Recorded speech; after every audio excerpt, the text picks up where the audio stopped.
Ellos están en medio del mar, el fuerte viento les ha hecho retroceder y los ha puesto en el centro de este lugar. La tormenta ha comenzado, el viento, las olas están golpeando fuertemente la barca. Y en esta ocasión, distinta a aquella, donde hubo una tormenta también, no está Jesús en la barca. No está para poder ellos acercarse a Él y levantarlo y decirle, Señor, ¿no ves que perecemos? Y entonces Él pueda pararse y traer paz en medio de la tormenta. ¿Cuál fue el problema que ellos vivieron? Un grave problema que tenemos muchos de nosotros, los hijos de Dios, no tenemos fe, es que olvidamos las promesas de Dios. Nos olvidamos lo que Él nos ha dicho y lo que Él ha hecho en muchas otras ocasiones. Él ha demostrado estar con nosotros. El salmo más conocido del cual terminamos la semana pasada fue el versículo 23:4. ¿Usted lo recuerda? 23:4. Aunque ande en sombra, en valle de sombra de muerte. Pero ellos olvidaron las promesas de Dios. Olvidaron que este salmo decía, yo estaré ¿qué? Contigo. Aunque andes cerca de la muerte. Aunque veas todo oscuro. Y yo hacía parte de la descripción de esta escena, el viento, las olas y una noche totalmente ¿qué? Azul y brillante, no, una noche totalmente oscura. Porque las nubes, cuando hay una tormenta, ¿qué hacen, hermanos? Opacan la luz de ¿qué? De la luna y la luz de ¿qué? De las estrellas. No hay luz. El mar no es azul, el mar es oscuro y la noche es oscura.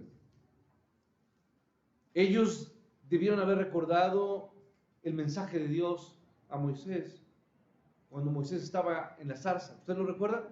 Vaya rápidamente a Éxodo. Éxodo capítulo 3. Éxodo 3, versículo 7.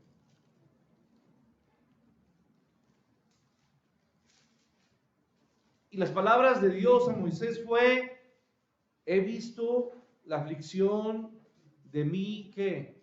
De mi pueblo, que está en Egipto. Y he oído su clamor a causa de sus, ¿qué? Extractores, de sus opresores, de sus enemigos, de aquellos que están humillándolo, están abusando de él. Hay mucha gente, escuche bien, me detengo aquí, ponga, que constantemente nos lastima, ¿sí o no, hermanos? En el trabajo, a veces en la familia. Hay padres que muchas veces abusan de ¿quiénes? De sus hijos. Hay patrones que muchas veces explotan fuertemente a ¿quiénes? A sus trabajadores. Que los humillan, que les gritan, que les ofenden y les dicen de groserías, que no sirven para nada.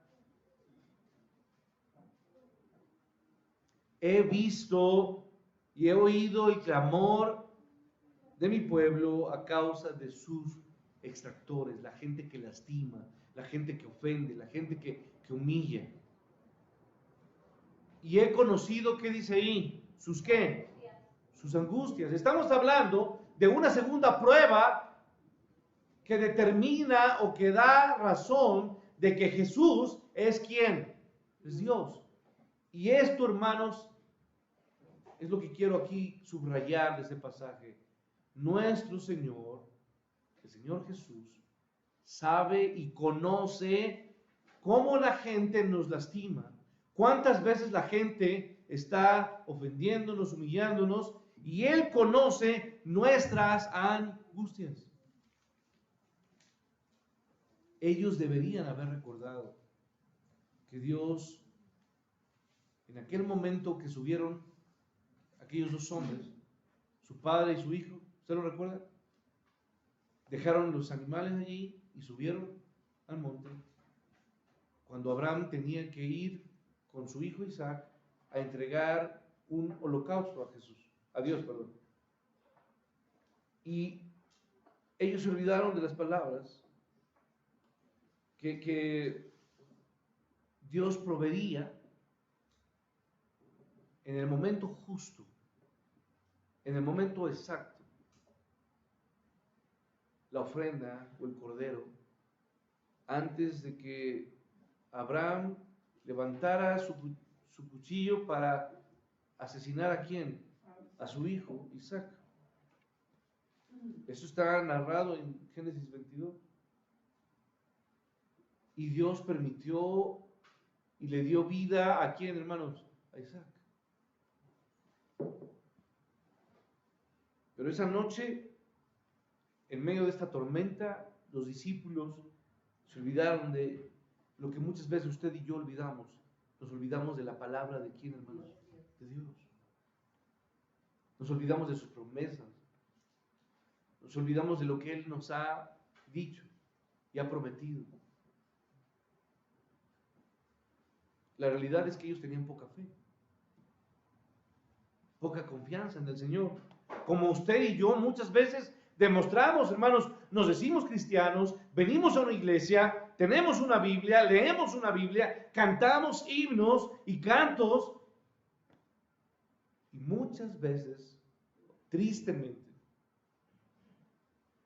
nos olvidamos de su palabra, nos olvidamos de lo que cantamos y tenemos poca fe, poca confianza.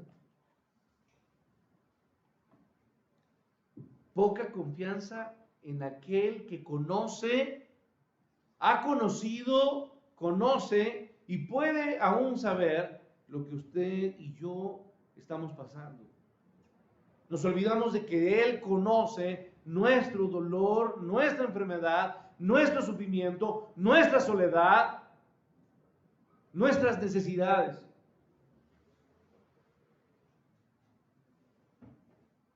Se olvidaron de que Dios había conocido el sufrimiento de su pueblo cuando estuvo en Egipto. ¿Y qué hizo Dios, hermanos? ¿Se olvidó de su pueblo? Ahora, yo quiero decirle, ¿cuántos años pasaron en Egipto, hermanos? 400 años. Pero Dios no se olvidó de su pueblo. Ellos no vieron relación entre la súplica que le hacían y la realidad de que Dios había provisto un sustituto. Entiéndanlo, hermanos. Isaac, el hijo de Abraham, fue sustituido. Alguien murió. ¿Quién debía morir, hermanos? Isaac. Y sin embargo hubo alguien que lo sustituyó. ¿Sí o no, hermanos? Ese cordero, hermanos, es Jesucristo. Él es el que enfrentó la muerte. Cuando estamos cerca, hermanos, cuando pensamos que todo está perdido, cuando pensamos que no hay esperanza, nos olvidamos de que siempre los hijos de Dios tienen a alguien que puede sacar, que puede resolver y que puede salvar. Incluso ellos olvidaron la garantía que da el Padre Celestial, la garantía de que Él conoce todas las necesidades. Vaya usted, por favor, hermanos, a Mateo 6. Mateo 6, 32, por favor, me acompañe.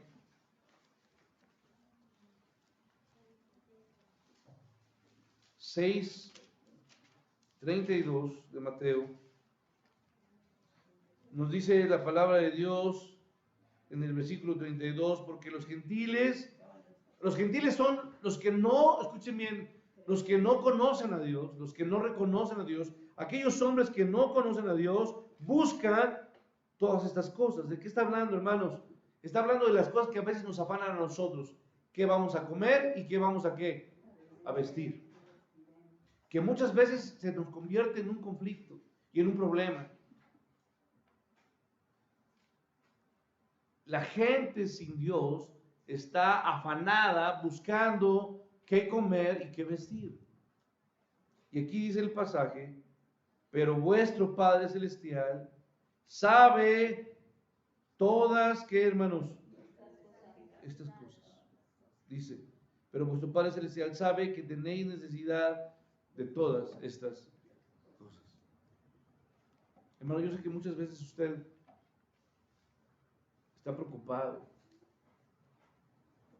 pero Dios sabe qué necesidades tiene. Usted ha pasado momentos difíciles de escasez, de necesidad, y sin embargo Dios no le ha, ¿qué, hermanos? No le ha dejado. Esa es la realidad. Entonces, hermano, lo que yo quiero decirle es que el pasaje nos dice que tenemos una garantía de que nuestro Padre Celestial, conoce todas las necesidades que nosotros que tenemos. Y en el capítulo 10 de ese mismo evangelio, Mateo 10, si usted va a los versos 29 y 30, usted puede darse cuenta que la palabra de Dios nos dice que ni siquiera muere, ni siquiera cae a tierra un pajarillo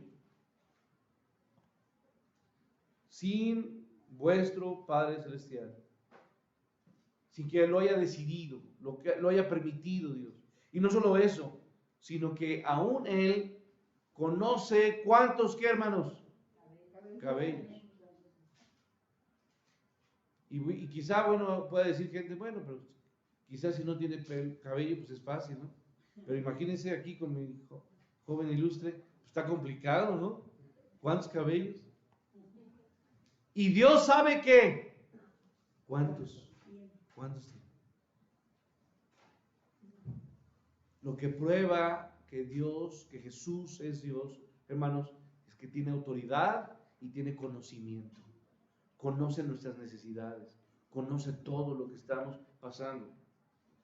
Conoce todo lo que usted necesita antes de que usted se lo pida. En lo único que ellos podían pensar en esa noche, hermanos, era en el peligro que ellos corrían, y en lo único que ellos podían sentir era miedo. Peligro y miedo es lo que ellos enfrentaban. Ellos estaban y veían solamente sus vidas en peligro, y por dentro estaban consumiéndose ¿en qué, hermanos? En miedo. Porque el miedo, hermanos, termina destruyendo. El miedo cambia a una persona. Cuando una persona tiene miedo, hermanos, se espanta por cualquier cosa. Ellos tenían y se estaban consumiendo en miedo. Ellos se olvidaron de la palabra de Dios, se olvidaron de las promesas de Dios, se llenaron de miedo, pero Dios no se olvidó de ellos. Él nos olvidó y Él llegó hasta ellos a través del mismo peligro que les amenazaba.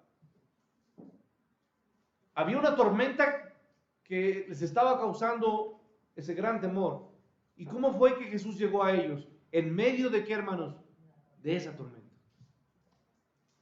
Es más, yo puedo decirle que la tormenta fue el medio para que Jesús llegara a ellos.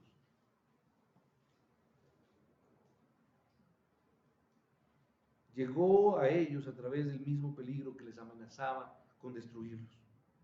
Porque dice el versículo 25, hermanos, ¿a qué tenían miedo ellos, hermanos? A caer en el mar y qué, hermanos, y morir. Y Jesús llegó, ¿cómo, hermanos? ¿En un lazo y llegó a ellos? No. Llegó andando sobre el qué, hermanos, sobre el mar. Dice la escritura, verso 25, por favor, Mateo 14, andando sobre el mar. Creo que este es el mejor título que puedo ponerle. Andando sobre el mar. Andando sobre el mar para nosotros, en el contexto de lo que estamos hablando, hermanos, es andando en la enfermedad, en medio del dolor, en medio de la desolación, en medio del peligro. Porque Dios anda sobre el peligro, anda sobre la muerte. Él está encima de qué, hermanos, de todo. Lo que quiero decirle, hermano, es que Jesús utilizó el sufrimiento como la manera de llegar a ellos. Repito, Jesús utilizó el sufrimiento o la amenaza que ellos veían para llegar a ellos. Ahora, hermanos, me detengo aquí. Físicamente, usted debe de saber que Jesús estaba orando cuando ellos estaban en la tormenta. ¿Se acuerda o no? ¿Sí? Él se había quedado y se había apartado de ellos para quedarse aquí, hermanos, a orar, para pasar tiempo con Jesús, con su Padre, perdón. Ahora, él estando allá en el monte, ¿podía verlos físicamente, hermanos? No.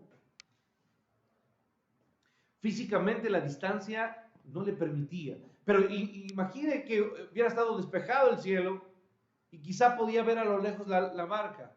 Pero yo tengo que recordarle, hermano, que era la oscuridad de la noche y la distancia de ellos lo que no permitía de ninguna forma que físicamente Jesús tuviera alguna posibilidad de verles.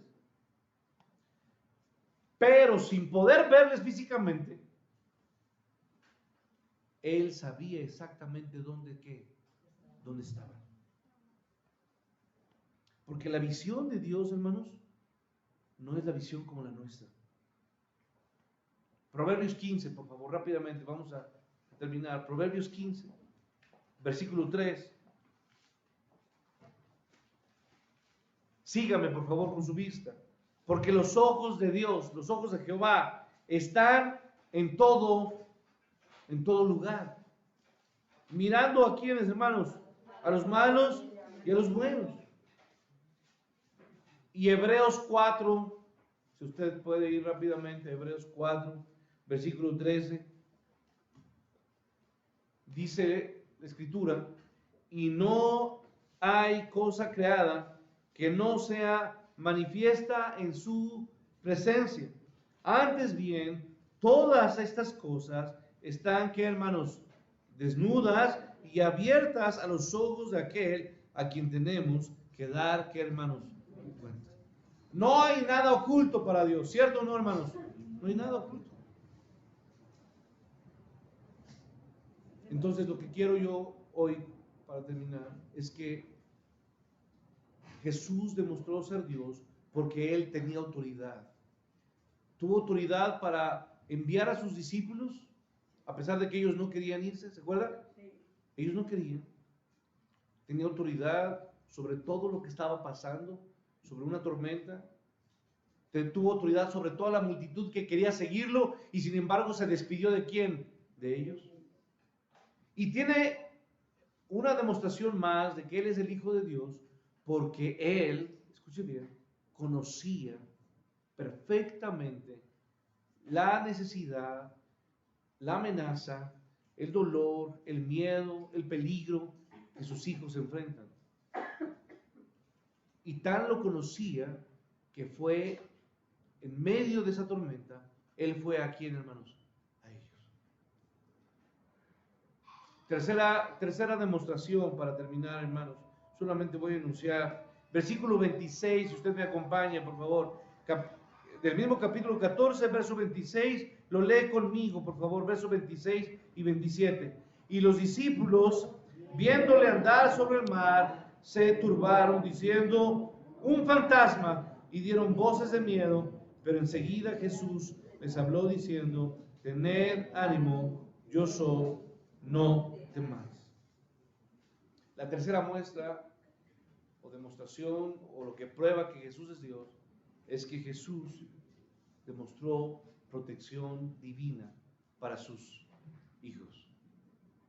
Autoridad, conocimiento divino y protección divina.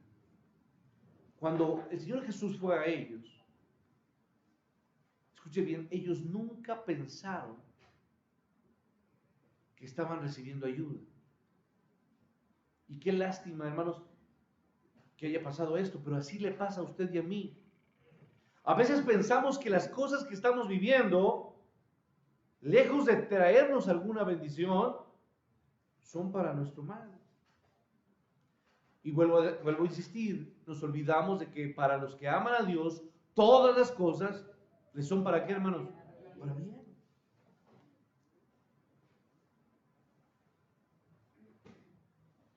Dice el versículo, por favor, 25. Los discípulos viéndole andar sobre el mar, ¿qué hicieron, hermanos? Dice ahí que se gozaron y se tranquilizaron, diciendo, ¿eres tú nuestro Señor que ha venido a nosotros? ¿Eso dice el pasaje? No. Dice que ellos se turbaron. Se turbaron es, se quedaron espantados, sorprendidos, apanicados. Se turbaron, dice el pasaje, diciendo un fantasma, y dieron voces de qué, hermanos? De miedo. La palabra griega, viéndole, teoreo, es mirar fijamente. Y esta palabra da la connotación más bien de que su mirada se quedó pasmada. ¿Sí? ¿Ha visto cuando de repente alguien se queda y no hace otra cosa, sino que se queda anonadado? Ellos se quedaron de esa manera, se paralizaron al ver esa aparición frente a sus ojos. Y yo quiero decirle, hermano, que al principio Jesús no fue directamente hacia ellos, sino el pasaje nos dice que parecía que quería ir delante de ¿quién? De ellos. Marcos 6, por favor, quiero terminar. 6:48, por favor, de Marcos.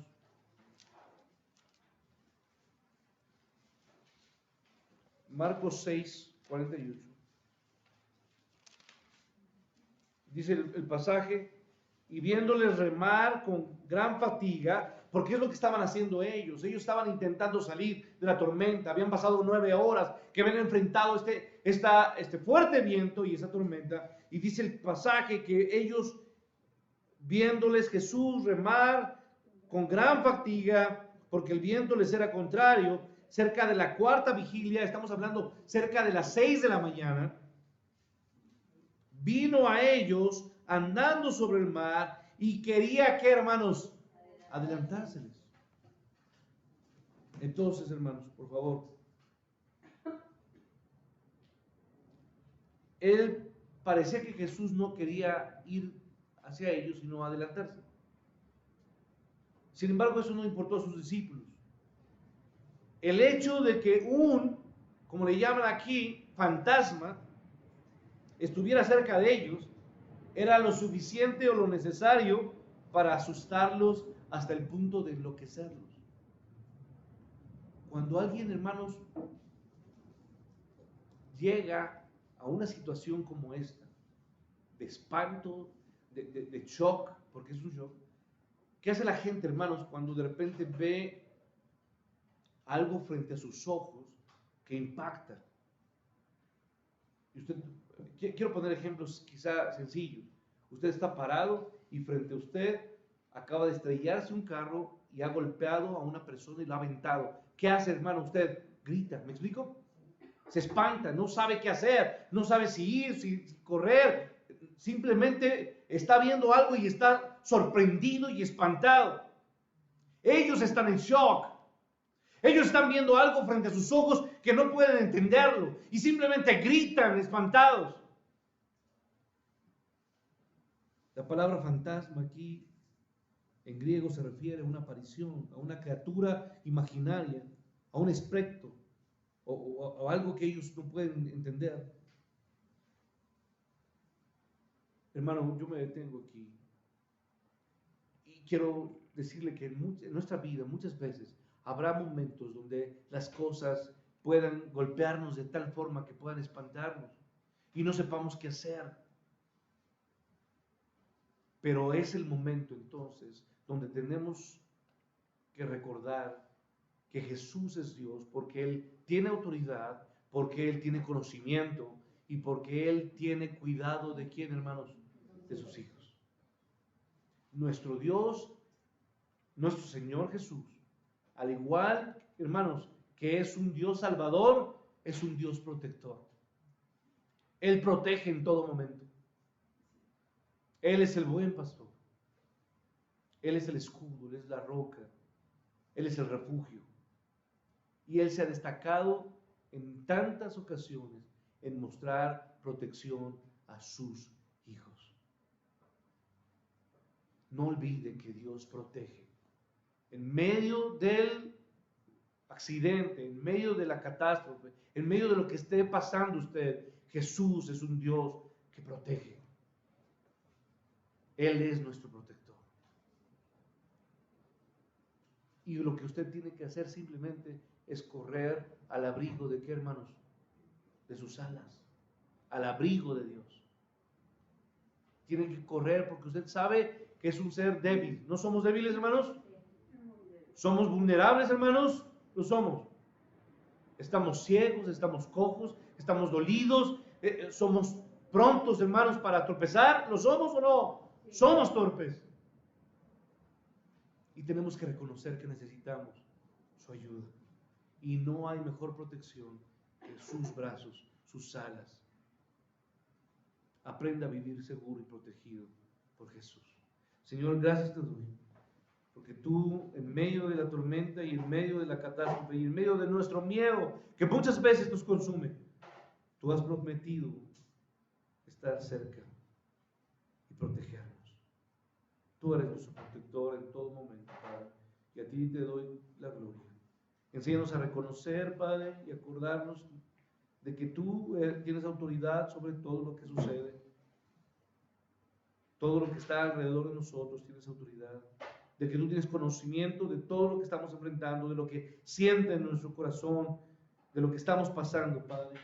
Pero también, Señor, de que tú has demostrado y demuestras constantemente ser nuestro protector en medio de cualquier circunstancia, en medio de nuestro pánico y de nuestro espanto, Padre, de cualquier circunstancia, tú eres nuestro protector.